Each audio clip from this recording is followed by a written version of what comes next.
The Lord be with you. I'm Deacon Keith Fournier, and our first reading is from the book of Genesis. Yahweh appeared to Abraham at the Oak of Mamre while he was sitting by the entrance of the tent during the hottest part of the day. He looked up, and there he saw 3 men standing near him. As soon as he saw them, he ran from the entrance of the tent to greet them and bowed to the ground. "My Lord," he said, "if I find favor with you, please do not pass your servant by. Let me have a little water brought, and you can wash your feet and have a rest under the tree. Let me fetch a little bread, and you can refresh yourselves before going further, now that you have come in your servant's direction." They replied, "Do as you say." Abraham hurried to the tent and said to Sarah, "Quick, knead 3 measures of best flour and make loaves." Then, running to the herd, Abraham took a fine and tender calf and gave it to the servant who hurried to prepare it.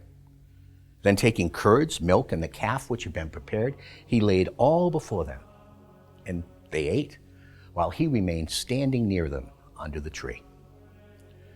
"Where is your wife Sarah?" they asked him. "She is in the tent," he replied. Then his guest said, "I shall come back to you next year, and then your wife Sarah will have a son." Sarah was listening at the entrance of the tent behind him. In our response, from Psalm 15.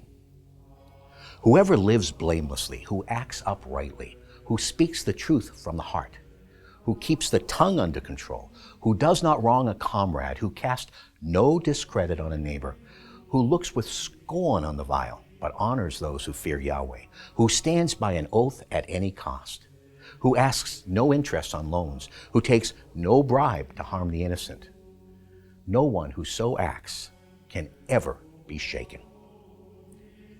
And our second reading is taken from the letter of the Apostle Paul to the Colossians. "It makes me happy to be suffering for you now and in my own body to make up all the hardships that still have to be undergone by Christ for the sake of his body, the church, of which I was made a servant with the responsibility towards you that God gave to me, that of completing God's message, the message which was a mystery hidden for generations and centuries and has now been revealed to his holy people. It was God's purpose to reveal to them how rich is the glory of this mystery among the Gentiles. It is Christ among you, your hope of glory. This is the Christ we are proclaiming, admonishing, and instructing everyone in all wisdom to make everyone perfect in Christ." A reading from the Holy Gospel according to St. Luke.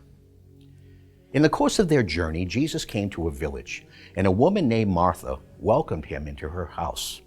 She had a sister called Mary, who sat down at the Lord's feet and listened to him speaking. Now Martha, who was distracted with all the serving, came to him and said, "Lord, do you not care that my sister is leaving me to do the serving all by myself? Please tell her to help me." But the Lord answered, "Martha, Martha," he said, "you worry and fret about so many things, and yet few are needed, indeed only one. It is Mary who has chosen the better part, and it is not to be taken from her." The Gospel of the Lord.